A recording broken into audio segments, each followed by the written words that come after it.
Good morning, students. Yesterday we started the revision of leadership and physical training and leadership qualities. Okay, here we have started the chapter physical activity and leadership trainings. So what we have done, what is leadership?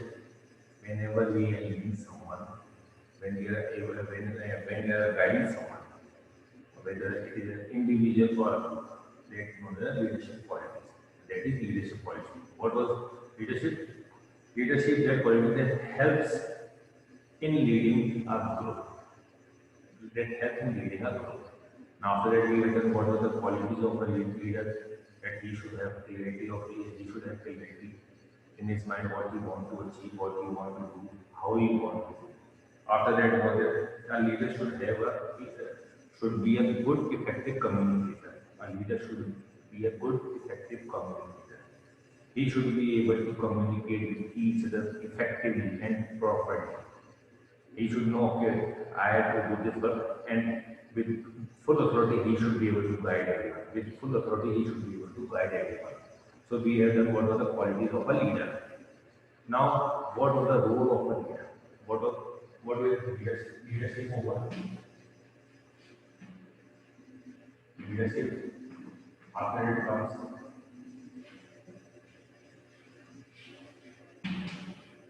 qualities of a leader. That 5 to 7 qualities were there, 5 to 7, 8. Not approximately qualities, but that we have discussed, we have done it. Now, role of a leader. What is the role of a leader? Okay, it acts as a bridge between the management and the workforce. Who is the workforce? The workers who are working in an organization. The workers, you can show the staff which is working and the management.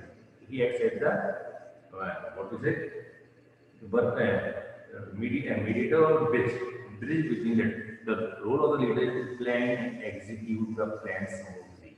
The role of the leader is to plan and execute the plan smoothly.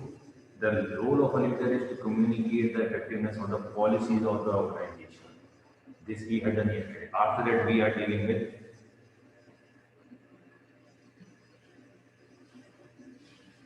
creating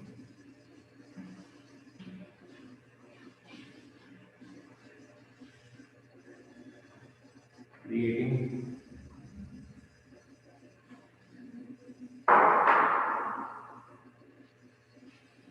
creating leaders through physical education. Creating leaders through physical education. How physical education helps to create and build leadership qualities inside you. Help to build leadership qualities inside you. With the help of physical education, how you can become a good leader, how you can lead a group. Okay, now physical education is a field which involves a lot of physical activity and sports. It is physical education is not just a theoretical part. Okay, when in class 11 also we are doing practical, class 12 also we are doing practical. But those who are playing around it, they are very good. Means they are those who are actually participating in sports. That means it is a it is a you can say it involves a lot of physical activity and sports. It is very active and dynamic field. Now, all the qualities which are required to become a leader, all the qualities which are required to become a leader are directly or indirectly present during physical education activities. They are inculcated inside you through physical education activities. For example, just for an example, when you are leading on 26th January, 15th August, whenever you are doing march part, that means a particular individual is told to lead the group. A particular individual is told to lead the group. So there might be some quality that he should have. So he should be able to lead the group. He should have good sound of it. He should be audible to everyone whenever he gives the command to his group. So without all of that, so that means he should be bold and able to take the decision. March should be good. Okay, now these are some of the qualities that he should possess. If he's not able to walk properly, so you can't make him a leader. So through physical education, one becomes creative in one's thought and innovation in one's ideas. Yesterday, what we were doing, what are the qualities that you should be creative and you should be innovative. You should be creative as well as you should be innovative. One, develop a strong willpower. Most importantly, must develop one individual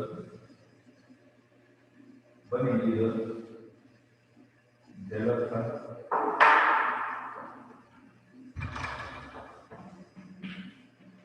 individual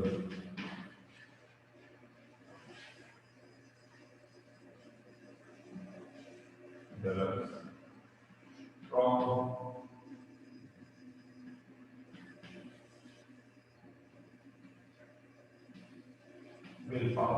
strong willpower and sense of discipline. See, generally, what is the best example you will say? Lawn tennis. And some matches are there that goes on for almost 4 to 5 hours. Generally, whenever the finals are being taken, when the finals taking place, the the final matches go for long duration, almost 4 to 5 hours. That means nobody is ready to accept that defeat. Nobody is ready to accept the defeat means he is having a strong willpower to win. Out of two, only one can win, that is everything. That is everything. Okay, we also know if 8 runners are running, only one will win in the final with 100 meters, 200 meters, and all that. But all eight are giving the best, all eight are giving the what is all out effort of their body. Of the mind.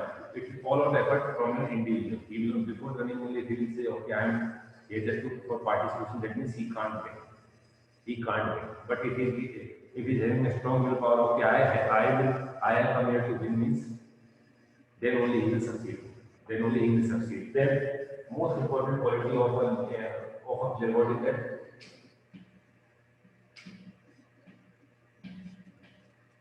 Discipline. If you are not following the rules and regulations made by the federation, made by the official, that means you are not a good player. You are not a good player. So you have to follow the rules and regulations on the court also. Like a good player should generally what you say, a good player is always leads a disciplined life. Whenever in school, what you say, you are a player, you should be proper discipline. You should know about others. You can't because player is known to everyone. A player is known to everyone. Do you think like Sachin Tendulkar know all that? Those who are known to everyone. They get decisions anywhere? No. I don't think anyone has heard about the creating nuisance about by them in any other society. No, because they are role models for the society. So they should be disciplined. Okay. After that come dedication and devotion. Dedication, devotion towards the work, what we are going to do. After that come social spirit of competitiveness means if you are participating, that means you should compete with full spirit, right? You should, I want to win. Okay, I will give injury to the particular player. He will suffer the injury, and I will win the match. No, go for the fair play. Go with proper rules and regulations, and without try to avoid injury and try not to give injury to anyone else. So sportsmanship should also be accept the defeat. Accept the defeat. Okay. Out of 8, out of 2, only suppose 60 teams are participating in a tournament, how many teams will win? Only one team will go to get the gold medal, but the opponent team will not get. But they are also coming to win only. So, winning or losing separate part, but what to say? We should play with our full sportsmanship. Okay, participate in the tournament with full sportsmanship. And most importantly, one learn to be humble in success and sensible in defeat. Most important line. One learns to be humble in success and sensible in defeat. Accept defeat and win by grace of beloved. Don't become angry, okay, why I got defeated? Why I got defeated? That means you are not, if first lose a temper, generally what a good coach is one who will see, okay, this player is having a short temper. He will tell his player, okay, just play with this player. What will happen? That player will commit some number of fouls that is being allowed by the in particular game. Good player will be out, the worst player will be out. But the team which is the team from which the group is playing, that team will lose. So don't be short tempered. So what is important thing? Be humble in success and sensible in defeat. Now comes now comes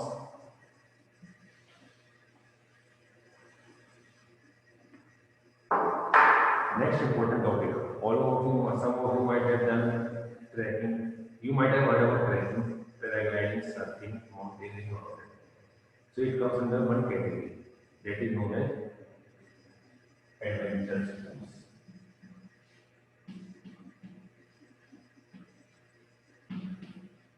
Adventure sports. Adventure sports. That means you are having whenever you are participating in that again sports, you are having more and more adventure. You are becoming more adventurous. So that is why we know that adventure sports. So all those activities in which you gain adventure. It's like trekking also. Sometimes it's like trekking also because you can't climb a mountain and all that without any support. You should have knowledge. If you are layman, you are good idea of the mountain. Okay, I'll climb the mountain. It is very difficult job to climb mountain because similarly mountain, if you're not, I want to say rock climbing, it is not so easy. You should be properly guided by someone. Then you should be properly, you should take proper care while climbing also. So there are subtopics like what are the meaning of adventure sports? Activities that deliver extraordinary challenges at every step of execution involves a high risk of injury and may even be life challenging can be termed as adventure sports. For example, you might have gone to what is that amusement parks are there. Sometimes roller coasters there. That is also you can think that is an adventure only. Once you will climb that time you are not having any problem. But after some time when you are topsy-turvy, what happens? It was a good adventure. You will start vomiting and all that. That was adventure. So whenever there are challenges, it involves a high risk of injury. It involves a high risk of injury and even can be life challenging. That is known as adventure sports. So what are the objectives for adventure sports? Some of the objectives, adventure sports expose students to a variety of indoor as well as outdoor activities. Indoor as well as outdoor activities. Those who expose students, they also expose students aquatics, EL activity. What do you mean aquatics? That activities which are performed on the water or in the water, after like surfing over the surface of the waves. Similarly, you can say aerial activities, paragliding, etc. Activities related to height and depth. They develop the qualities such as courage, willpower, strength, confidence, because it is life threatening. That means you should be able to take strong decisions. You should have control over your willpower. Okay, I will be able to do it, and I will do it. Or from your mind will be saying no, but your heart will be saying yes. Your heart will be saying yes, mind will be saying no. But you have to overcome this, and that means you should have a strong willpower. You should have a good strength. After that comes, most importantly, you should have confidence inside you. You should have confidence inside you. Okay, let the people say whatever they want to do, but I will achieve this. I will achieve this. Now, determination to do that particular activity at any cost, and dedication and fighting spirit. Dedication and fighting spirit. An important aspect is that a person taps into his immense potential and start understanding what he is capable of. What he is capable of. Without running, you can't say I was capable of running also. At one say, if you today will serve to go and participate in 100 meters, first reaction will be of, I will not win, I can't run. Without running, you will not win only. First of all, what is important? Overcome that fear. Overcome that fear. Once you are ready to face the challenge, that means you are ready to accept everything. You are ready to do everything for winning that. What is the tournament of winning that event? Adventure activities help the child to be self-reliant and self-independent because nobody they will only guide you, but the activity has to be performed by you. Nobody will say, okay, I will carry on my shoulders and I will climb the mountain. No, I will climb the rock. You just sit on my back and you do the rock climbing, not like that. Okay. That sports have a help develop better command of body movement, thought and process. Body movements are important. What happens sometimes you have to take a quick decision what to do. Generally, people will know climbing and get climbing the rock. Okay, this is the tire road. But at once we have to take a we have to how to follow not how to we have to keep our body, we have to keep our legs. But this decision has to be taken at once only. And regular exposure to adventure sports help to nurture leadership qualities of an individual. Again, what the leadership, what the adventure sports bring inside from inside you, that is leadership qualities. Not types of adventure sports, rock climbing, trekking, river rafting, mountaineering. This this we have already done. But what was rock climbing? Climbing the rock. Okay. Now mountaineering. Whenever we are climbing the mountain with the help of oxygen, etc., is there to lead us. Trekking, what is trekking? When we are going for adventure sports in the jungle or nature or to see the natural beauty of the what to say natural when we are exploring the natural when we are exploring the natural beauty, that is trek. The path is not known to us because we don't know how we have to move along that path. It can be slippery also, it can be what is the grid also. But we have to explore the path. Once we go inside the jungle, only we have to know how we have to walk. There we have to walk. So exploring the natural beauty, that is known as trekking. So in detail we will be discussing tomorrow in our next class. Okay, dear students. Thank you very much.